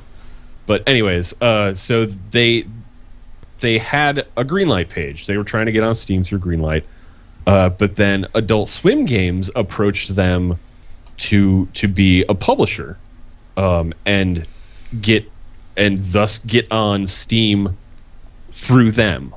Valve unfortunately rejected that because they already had a Steam Greenlight page, and the official word from Valve was that they rejected it because they did not want to set the precedence of indie developers bypassing Greenlight with a publisher. Oh. Which is really, that strikes me as weird because I feel like that's already happened with, like, it seems to me that the thing here on Valve's end is just that they already had a Greenlight page. Like if they didn't, confused. So basically, they had a Greenlight page, then they went to submit it as a published through Adult Swim. yes, Gotcha. Adult Swim offered to publish it for them because Adult Swim already has a publishing deal Right. with Steam, but Valve rejected it, even though there have been indie games published on Steam through publishers since Greenlight started. The difference here is they already tried to go through Greenlight and then found a publisher before they were accepted on Greenlight. So essentially, they're saying that Greenlight is for people who cannot get a publisher. You're not indie enough. No, essentially they're saying we don't want you to make a Greenlight page and then get a publisher. Right. So basically, at the very root of this, they're saying, "Hey, we're keeping your $100. Tough luck, dude. Well, No refunds." they're saying, hey, the only way because you tried at all to be on Steam through Greenlight, that is the only way that you're going to be on Steam is if you are approved through. That's essentially the precedent that they're trying to set here. That seems to be pretty dumb. Yeah, it seems really weird and tone deaf for Valve, especially. I can't imagine with the blowback of this from the indie community. I can't imagine that they're gonna keep this. It would really surprise me if they did not reverse this decision eventually, and I really hope they do, because I don't understand why that's a precedent that needs to be set. Did their Greenlight fail? Well, Greenlights can't really fail. They stay around until they have enough votes to pass. So they're essentially, the Greenlight is essentially your pitch page. It's like, here's the pitch for our game. Yeah, the Greenlight is for developers that don't have a publisher, or they're trying to self-publish and they don't already have a relationship with Valve. They're a way for indie developers that maybe too small, that don't have like a dedicated PR team or something like that, or a dedicated business person even. It's intended to be a way for really small teams to get games that people would be interested in buying up on Steam. And it's been successful for a bunch of games already. And it's also been already criticized for Steam locking down a lot of things that probably would have been on Steam otherwise. But I don't know. That's a different argument. Anyways, the whole system's pretty weird, if you ask me. Yeah, the whole system is really weird. And there's a lot of, like, in a lot of ways, the system can be really actually damaging for an indie game developer. Specifically, like in the case of Depression Quest. Depression Quest, they submitted that to Steam Greenlight, and it was just inundated with comments on the page about how it wasn't a game, how it didn't belong on Steam, and got into all of the wonderful bits of the internet of imagine. Death threats for its creator and like trying to sure that doesn't help anyone's depression. Yeah, exactly. Like, how dare you try to get this non-game onto our game thing? I made a game to help me with my depression, and then people started calling me names on the internet, and now I'm even more depressed. Yeah, I mean, isn't it ironic, don't you think? Oh. When you got all these spoons and all you really need is a knife to cut yourself. Oh. No. No. Maybe we should move on. So, what do you think will be the conclusion to this? Any projections or thoughts? I really hope it leads to a really hard look at Greenlight as a service. I'm no businessman at all, but I would really like for Greenlight to not have comments. I don't understand the point of that. Yeah. Really, I don't see how that helps anybody. But when you sign up, and I don't know because I obviously haven't done it, but when you submit something to Greenlight, do you not access a developers section of the community where you can get that feedback you need from other people who are making games and not just Joe who signed up for a Steam account? It's well, I mean, I have no idea. Yeah, I'm just wondering if the feedback that's coming from the Greenlight pages is the only feedback that these small two-person teams are getting. Sure, that's a good point. And I actually do think I've seen. So I follow a ton of indie devs on Twitter, and which is why this became a big thing for me. A lot of indie devs actually ended up pulling their game from Steamlight. Oh wow! In support of this, the Zoe Quinn, the creator of Depression Quest, being one of them. And I do think I did see some reference on Twitter to like a developer. A special forum for Greenlight people, and they even get help from like Valve employees even there. Oh, right. Which is pretty cool. It is very cool, but also negates the comment necessary on the Greenlight page itself. Yeah, there's no reason for Joe Q asshole to be able to leave comments on the Steam Greenlight page itself. You know, I hear Joe Q asshole's actually a pretty nice guy. Well, he's leaving a lot of nasty comments. He's a nice guy until you give him his anonymous that's his internet. little brother Jimmy Q asshole trolling. using Joe's account. Oh man, that stinks. So yeah, like I mean, I also don't even really understand why there is a downvote on Steam Greenlight. Like why? What extra bit does that give you except making the developer feel like shit when they're doing it? That's so you can downvote all of the dating sims. What? But they just don't upvote them. Yeah. Like when you're doing stuff on Steam Greenlight, you're going through there. I don't know if you guys have messed around with it, but I go through there a lot. I really like going through the Steam Greenlight, and I pretty much end up just upvoting all of them. Or if there's something I really think is just really like half-hearted and is not whatever, like I just bypass it. I don't downvote it. I just hit the skip button. So yeah, like I don't.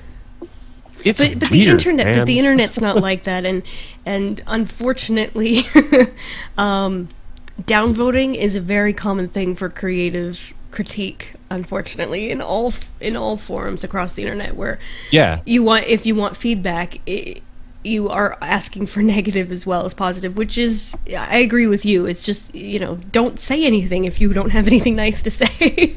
Right. Well, and I'm not trying to say either that all feedback should be nothing but positive, like constructive criticism. Of course, that is a definitely super useful thing, but constructive is the important thing here, and just clicking a thumbs down button is the definition of unconstructive criticism. It's just what does that do for anybody? I don't. Oh, whatever. Okay, let's move on. I'm going to talk about this. All right. So apparently, Take-Two believes that MMOs don't really matter. And I think Jeremy's going to talk a little bit about this one. Oh God, here we go. You just opened a can of worms. I'm getting on the soapbox. I want to hear it. What have you got to say? What did he say, first of all? Apparently, he just pretty much said that the only two successful MMOs in the history of games in North America have been World of Warcraft and EverQuest. Okay, let me just interject for a second. And when I say he, I mean the chairman of Take-Two Interactive, who is Strauss Zelnick. Strauss! Hello, my name is Strauss. Okay. So that's pretty much, I don't know if you guys have gotten pretty deep in MMO chat between players, but that's like the guy who's in chat just going, wow, it's the first MMO ever created. It's the best MMO. Yada yada yada. Just like, I don't know. He seems like a bad thing to say, just because the premise of successful is kind of I don't know, in the viewer or in the gamer's eyes, I guess. Well, let's define success here. Is success profitable, or is success like longevity? I think he's talking about profitable because according to the story, it says that they are investing in MMO markets in Asia instead of in North America. So he pretty much was like, we don't want to invest here because there's only been 2 successful MMOs, and we'd have better luck investing in the Asian market. So I don't know. That's kind of like saying, oh, well, we can't think of anything good or innovative, so we're just going to take our money to where the same MMOs have been doing the same things for years now. Yeah. And it's kind of like, I don't know. There definitely is a disconnect between what an MMO is here and what it is in Asia. Like, people refer to them as Korean grinders as a sort of overall umbrella. Go play some Maple Story. Yeah, so it's like, you're just grinding your face off, killing things over and over. Mm-hmm. So in the North American market's more like casual. But I don't know. I think it's a bad thing to say. I mean, you got games like Guild Wars and God, drawing a blank here. I'm contributing to his statement. But I mean, you get Rift, like the games. There will never be another MMO as successful as World of Warcraft, simply because it came out in the perfect time and it was sort of like the innovative thing at the time. Like, it's like, wow, here's this crazy cool thing.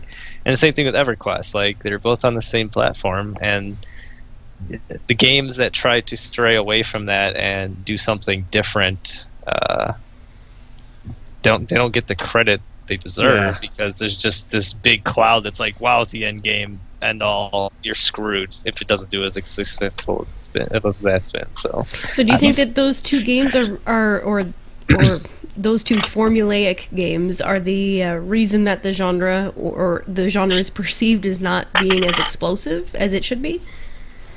I think that I don't want to say the fail rate, but the every game that's come after that, every MMO, like Star Wars or Rift or Terra or anything like that, it's trying to compete with the success of WoW, and I don't think it needs to do that. And I think because they are trying to compete and be on that level and be the so-called WoW killer, that if it doesn't live up to the standards that the gamers want, then it just gets labeled as bad. But I don't think that's the case with them. Like, there are people who still play these games religiously. Like, I guess from a profit standpoint, maybe not successful, but you're still making an enjoyable game. Like, I don't know. You've got studios like Bethesda, who's Elder Scroll Online that's coming out.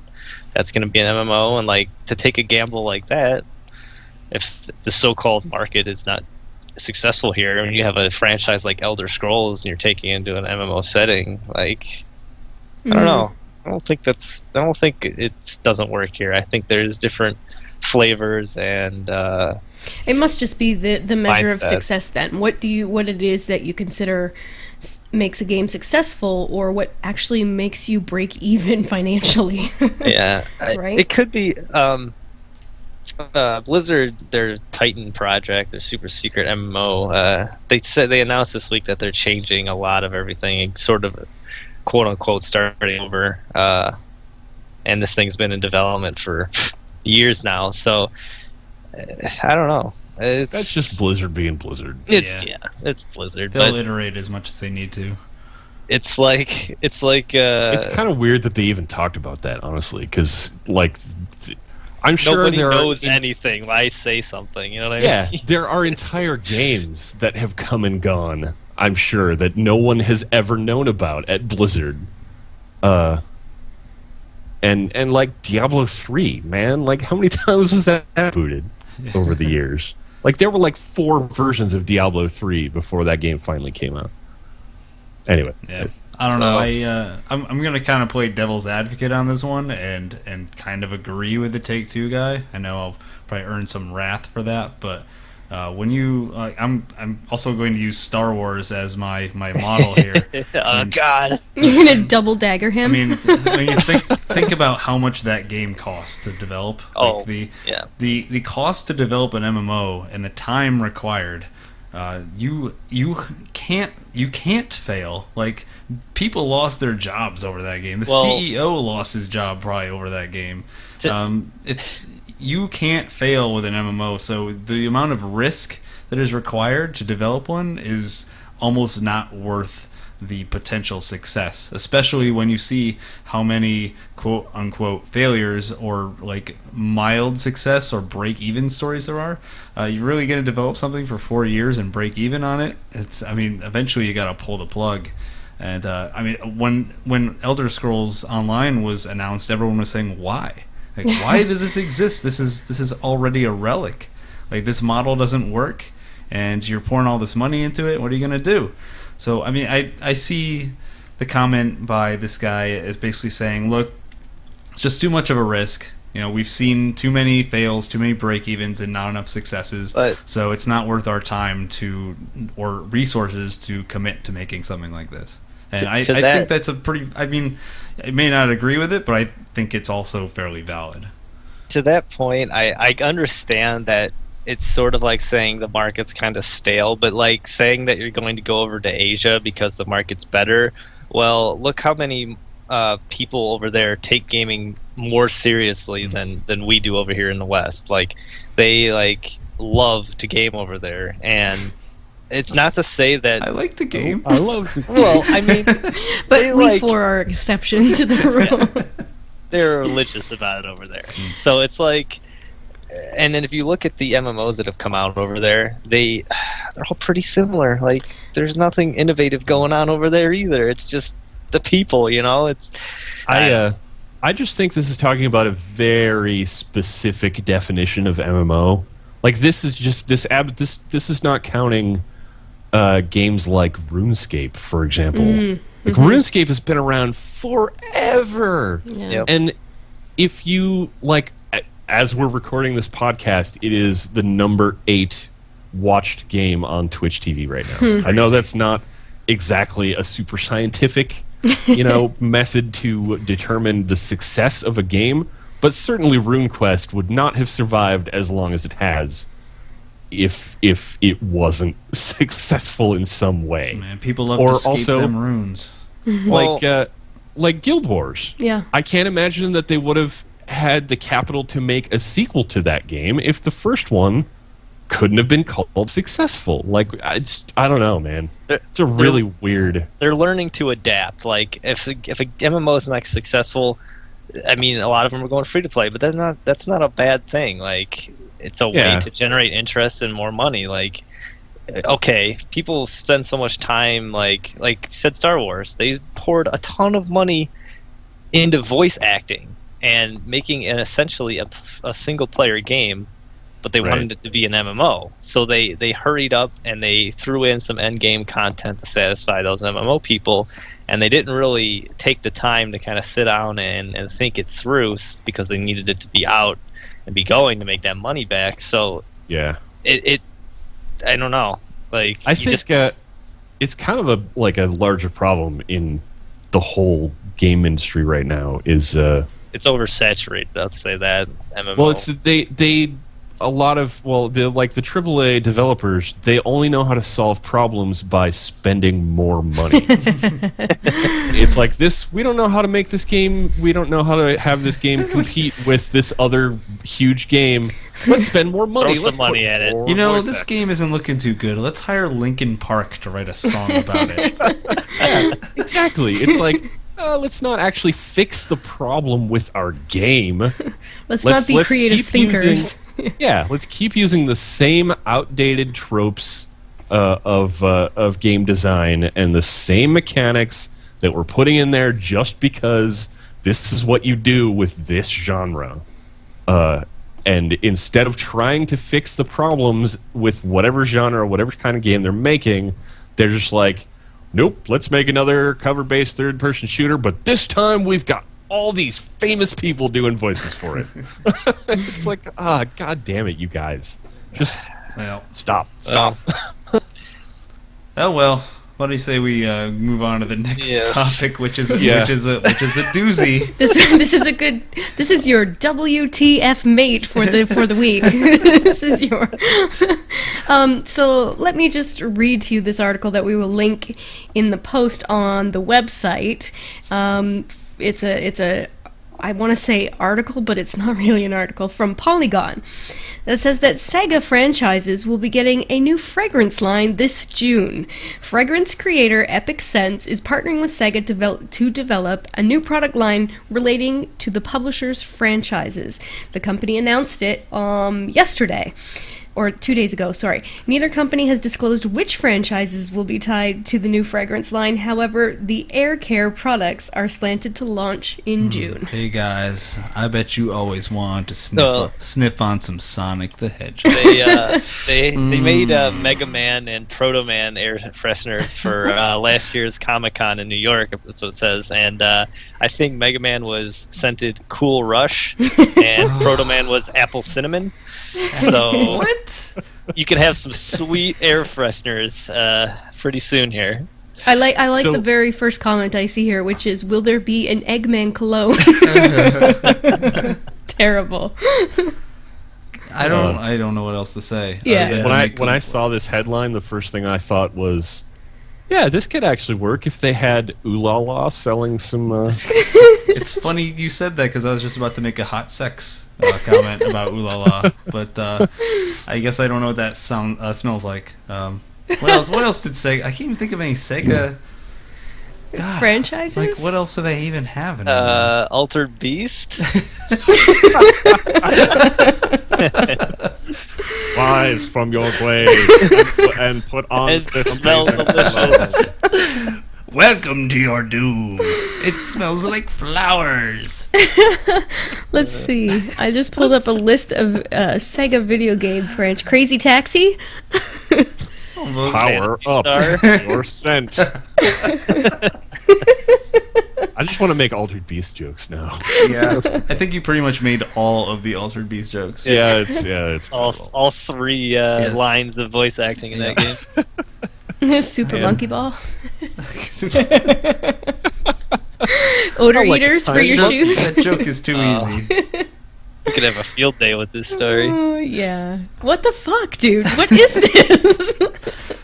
Okay. What else you got? Oh, man. Oh, you want more? No. Let's see. Double Fine has a new Kickstarter. Oh, did you see that? Did you see it? So what's this all about? It looked interesting. So Double Fine has posted up a new Kickstarter, which is, I believe, let me just make sure I'm saying this correctly, is project lead is Brad Muir, who brought... Muir. Yep. Muir. You're Mr. making fun of my pronunciations again. Mr. Muir. Yeah, he worked on things like Trenched, among a bunch of other stuff. And so he's leading this project, which is called Massive Chalice? Question mark? I say question mark because as I was reading that, I realized how much of a double entendre that could be. You need to watch the video too if you're watching the video is pretty amazing. So the Kickstarter from Double Fine, this is the second Kickstarter I believe that Double Fine has done, and the first one is the mega one we've talked about on the podcast quite a few times. Yeah, that brought in the Broken Age one. Broken Age, millions of dollars. This one is up to 620,000 already, which is 12,000 more than this morning. Yeah, only 26 days to go. Can I just say that this one sentence sold the game for me? Okay. It says, we're inspired by classic tactical strategy games like XCOM, Final Fantasy Tactics, Fire Emblem, as well as Game of Thrones' array of noble families. Sold. I have absolutely no doubt that it will be a quality game, because Double Fine is good for Double Fine does a good job with most things. And the very first thing that I think I said to Nick was, how much of this do you think is going to help finish Broken Age? I don't think any of it. You don't think so? No, I don't think so. All right. Well, that's. I think Brad Muir probably just wanted to start something. Like he did all of Iron Brigade. Yes. Like he was the lead on that game. So maybe he just needs something to do. Could be. Like, maybe he's done his part on Broken Age, and now it's time to get spit on by the devil, apparently. And yeah, I mean, he's obviously a talented guy. So yep. He's got a project, and they were so successful on the first Kickstarter, said, hey, let's try it again. Yeah. And it appears that they've been pretty successful in the second one. I have no doubt that this will meet its goal well in advance of its expiration date, and yep. We'll get more stuff from Double Fine. They've got a month. Yeah, so there's 26 days left. They're asking for 725 in total. And for the sake of Jeremy, let's look at the biggest... Oh, yeah. The biggest pledge. Oh yeah. What do we got here? $10,000 or more gets you game night at Double Fine. Exclusive invitation to an epic massive chalice board game night with Tim, Brad, and the team of Double Fine Studio. I would totally do that if I had $10,000 of yeah, that sounds pretty rad. It's that's definitely better than the yacht party. I forget what game that was. Wasn't that must have been Shovel Knight, because that was big yacht games. Was it the yacht party? So silly. But now every time it's Jeremy's fault. I blame him. Every time I look at a Kickstarter, I go to the biggest pledge and see. Hey, some of it's pretty ridiculous and entertaining. So yeah. I mean, hey, Double Fine, they started off this whole Kickstarter thing. Like, they are to blame for this being a thing that we seem to talk about every single week. So they're going at it again. Why do I have the feeling that this will probably be the way Double Fine does business from now on? Well, that was another question of mine. Do you think that all of the larger games that they produce will now go through Double Fine? I would go as far as to say yes. I think so. I think they were successful enough that they've almost become known as like the people who started this movement, and now they're going to, for lack of a better word, abuse it.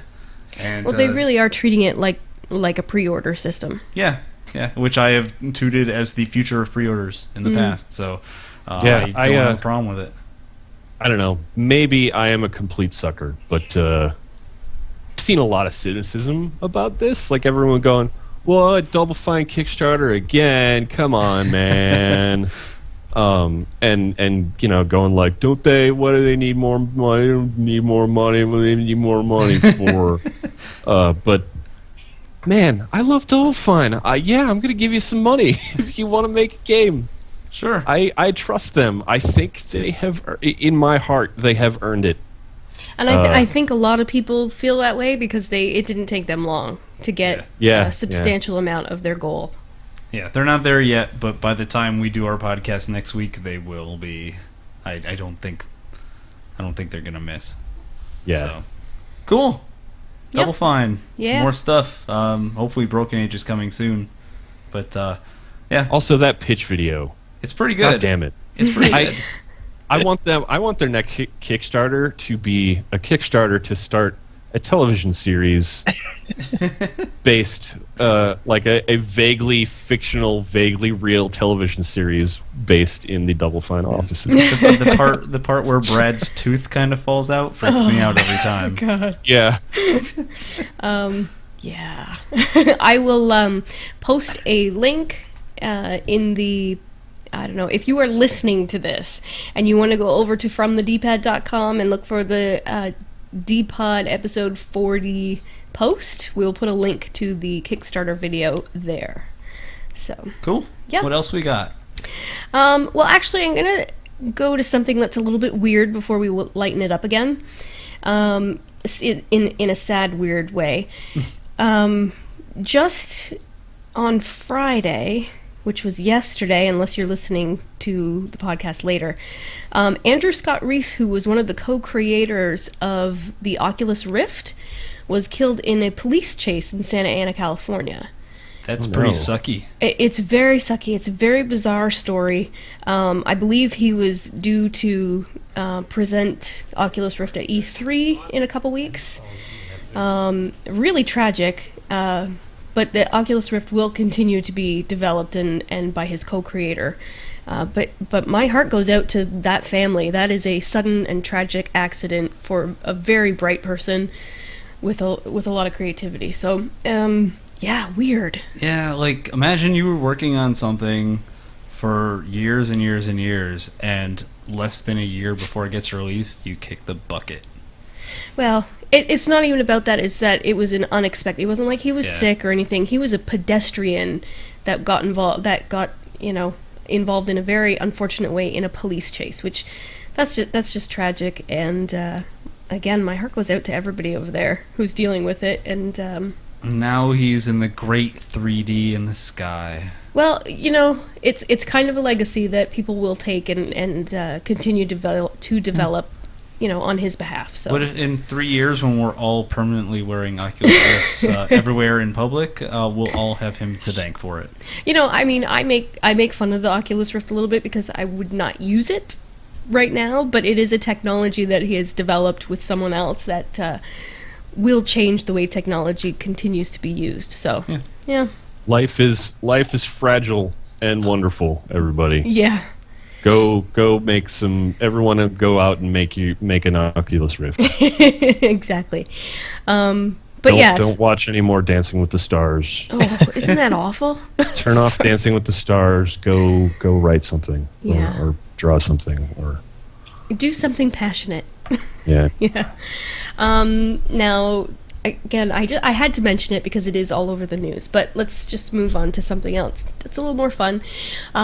If you're a PC gamer, you might be excited about the fact that Razer has now just announced that they're doing 2 really thin gaming laptops. And I mean... How thin are they? Less than a dime, I believe. What? 0.66 inches? Yeah, thinner than a dime. I don't think I believe you. No, that's... Oh, a dime standing up, not laying. Well, that's what they're saying. Well, that's what it is anyway. There's the dime. Yep. There's the dime. There it is. Oh, I see. So, yeah, okay. Yeah. I get you now. Super thin. I don't mean like skinny. But yeah, I mean, I'm not a person who uses a gaming laptop. I have a desktop for that, but I know that laptops are a thing that people like to use for gaming. It's got a very strong video card in it, I'll tell you that much. Yeah. Yeah, I'll link you to the tech specs. It's Do we have a price point for this thing? I'm checking it out right now. I do not believe... Well, let me press the buy now button and see what they say. It's probably all customizable. You can get 256 gigs, 128, or 512. Yeah. I think 256 is standard. It doesn't say. It says notify me. Oh, I see. Pre-order starts June 3rd, which is Monday. Great. Monday. So if you're in the market, worth checking out what Razer's For got. the low price of thousands of dollars. It's over 1,000. Oh, Yes. yeah. I would be surprised if it was under 2. Yes. Yeah. Honestly. These are some crazy stats, actually. Yeah, well, how, like, you could... What if you stepped on that thing, it would crack in half. Well, why would you step on your laptop? I don't know. For a cat laptop, stepped on it, has- it would break in half. for a laptop, it has very, very good specs. But Yeah. how much do you This want to thing pay? has a for laptop? processor that hasn't even been announced yet. Yep. Okay. Code name Haswell. All right. Yeah. Guys, my birthday's coming up. Really? Mine too. I can give you 1% of the cost. What are the other laptops people are still using these days for gaming? Just the Alienware stuff, and I don't even know. I'm just wondering I what the think- competitor would be right now. I think it's probably Alienware, but that's just based off of name. I know there's branding. a couple other companies that do pretty good gaming PCs, but I mean, Razer's Sometimes kind I of play. Oh, sorry. No, go ahead. I'm sorry. No. I can't. I've just stepped on everyone's talking so much this podcast. I'm sorry. Don't even Fine, I'll worry. just shut up then. Geez. No, I was saying I was okay. Whatever. She's gonna be a dumb joke, anyways. I was gonna say sometimes I play NetHack on my 2006 MacBook. MacBook. That's my gaming laptop. Do you guys have any experience with Razer products? No. Yeah, I do. Any I good? have a Naga mouse. Any good? I mean, for what I do and what games I play, yeah, it's probably one of the best mouses. It's very easy to break. I haven't broken mine yet, but everybody has their problems with, I pressed the keys too hard and it broke. Well, don't Wow. be a behemoth. But yeah. So I in other hear words, it's they're- not for me because I'm the loudest typer of all time. Yeah, you really are. All right. All right, so here's a story just for Nick here in the DPod. Somebody won Curiosity. Heyo. You know what? It wasn't me. So, tell us a little bit about it, because you were right on top of this. Okay, so I played a little bit of Curiosity, not a whole lot. It's the game where you touch the box, like that's all you do is touch the box. And Virtual bubble wrap. you got it. And when you get to Yeah. the middle, one person would get to the middle and they get a prize.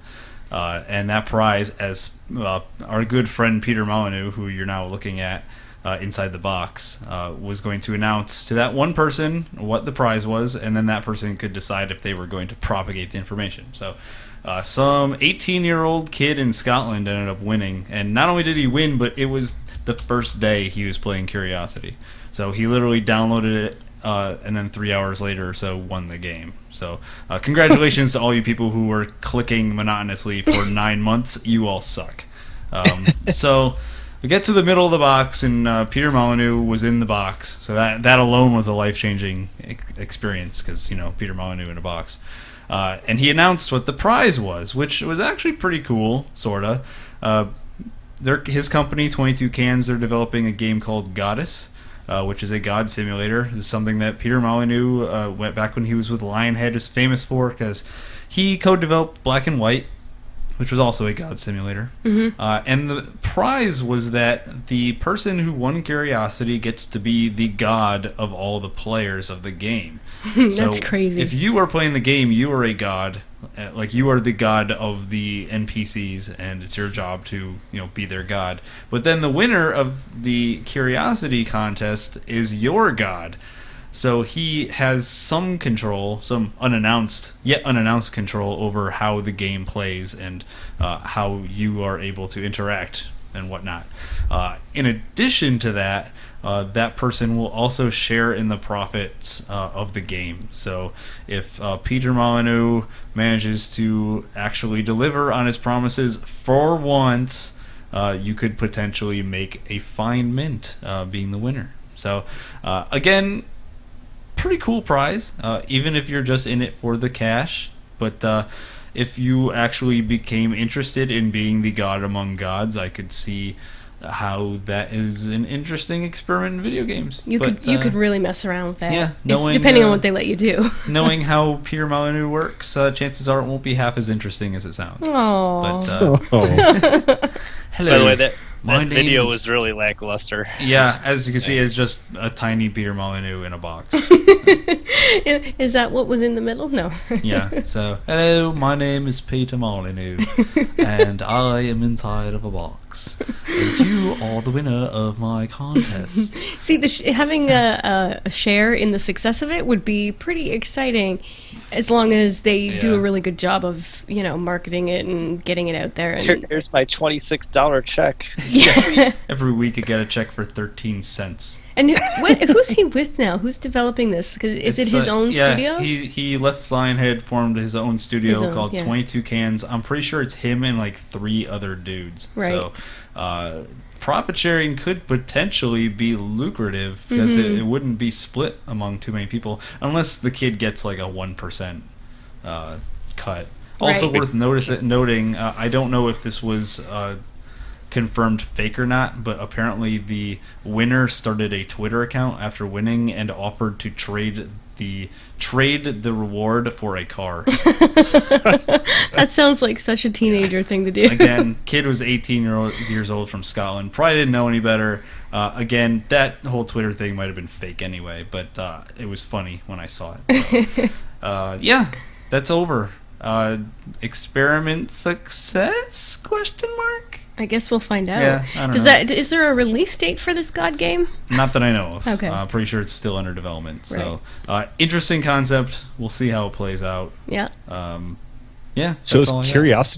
is Curiosity just dead now? Yeah, it's over. It's done. Like if you went to download it now, it just wouldn't do anything? Probably not. Did they pull it from the store? Maybe. I don't know. It doesn't cost anything anyway, so Yeah. you're not actually losing anything. Huh. No, I know. Yeah. I was just curious about that. Were you Like, really interested in playing Bubble Wrap Simulator 2000? Well, how you know, I tapped some of those cubes in a boring meeting or two. Oh, you just have to wait for Curiosity 2, what's in the tetrahedron. Yeah. Aw. What's next? Let's see. Oh, Humble Bundle 8, which we both got. Yep. It made $1 million in 18 hours. That's a lot of money. Yeah, I thought that was meaning cool. to get that. There's some really good games on there. Yeah, I mean, I thought that was really cool. It only took 18 hours and made $1 million. Did you see Walking Dead? It's only $5. I did Is it not. really? I forget where, but it's $5 if you search around. Like Green Man or It's, something? Well, Walking Dead is actually... So Humble recently started the Humble Weekly Sales. Oh, yeah, yes, the week. yeah. Okay. And it's, $5 is like the current minimum to get a ton of Telltale games and Walking Dead. Right. Hmm. Yeah, they did that with Alan Wake, I think, last week, and then it was on sale again on Steam. But yeah, the Humble Bundle 8 is the average payment right now is $5.64, and You cheap bastards. if you pay more than $5.64, you get the 2 bonus games, which are Proteus and Hotline Miami, and I can't speak highly enough about Hotline Miami, so I can't, like, who pays less than $5? I just don't understand. I don't know. I don't know. Which either. brings to me another question. Why is it when they split it up, like between Windows users, Mac users, and Linux users, Windows users are the cheapest of the bastards? You ever notice that? Like, they're always, it's like... Because there's so much more of them, so it brings the average down. If you got Maybe. a Mac, you obviously got money. Yeah, and if you use Linux, then you have morals. Yeah. Well, a lot works of these out. games are. It's the first time No. they've ever been available on Linux, which is kind of exciting. Yeah. Yeah. And If you're on Linux, you've saved a lot of money by not spending $300 on your operating system. I like them for the soundtracks, man. Like all the soundtracks that come with the Humble Bundles are great. yeah, and I stand by that. That one of the main reasons I bought Humble Bundle, I don't know, 6 or 5, was just for the music of the games. the Because Bastion soundtrack Yeah. I got from whatever Yeah. Humble Bundle that was from. Oh, It's worth, amazing. no, that soundtrack is worth the money alone. that is a Yep. top shelf soundtrack, yeah. So I'll just mention quickly what the other ones are in case you are interested. Little Inferno, Awesome Knots, Capsized, Thomas Was Alone, and Dear Esther. So check that out, that Humble. But I'm just mean 18 hours. That is, I think that speaks really well about the kind of, I don't know, the kind of approach that these games have taken into how many people are playing it. I'm like genuinely excited every time like a new Humble Bundle is about to come out. It's like, oh man, 8 just came out, 9's gonna be out in a while. But It's I like, think, yeah. but I think it speaks to how you make money, right? You don't necessarily make money Yeah. by selling everything for $60. Yeah. But I thought, exciting. Speaking of the Humble Bundle, I got that too, and I already had Dear Esther, so I have an extra Steam key. Ah. I'm gonna paste it in the Twitch chat right now Ooh. for our couple of viewers. If anybody wants it, go ahead and grab that Steam, put that in your Steam, and pipe it. Man, look at that. Fantastic. Giving away free stuff. enough already. So that Yeah, just man. means that's going to make me want to just put in a little plug here that if you are listening to this podcast after the fact that it was recorded or broadcast live, and you want to follow or you want to see us live next week because maybe you'll win something next time. Yeah. We will record podcasts Saturdays at 2 p.m. Eastern Time. And you will find us at twitch.tv/FromTheDPad. So if you're listening to the archive or you're watching it later, try and catch us on Saturdays because we will probably do this kind of thing again. We should probably say that the very first thing. Well, In any event, I think that's all we have for news, huh? yeah, so what's coming out this week? Hey guys, it's time for some spending. So yeah, it's June now, which means nothing's coming out. Actually, the one big new release this week is Remember Me, which is Okay. out for 360, PS3, PC, and your assorted networks. I don't know anything about this game. That's all I can say about it. I don't either, and it's got some interesting. I do know some high concepts of it. I know that it's got some interesting ideas, I guess, but I also know that it's a modern Capcom game. And it's not being developed by Capcom, but it's being published. When you say modern Capcom game, my brain immediately says, nope. Yeah. Oh, I hate being cynical about it. how but the man. mighty have fallen. Oh well.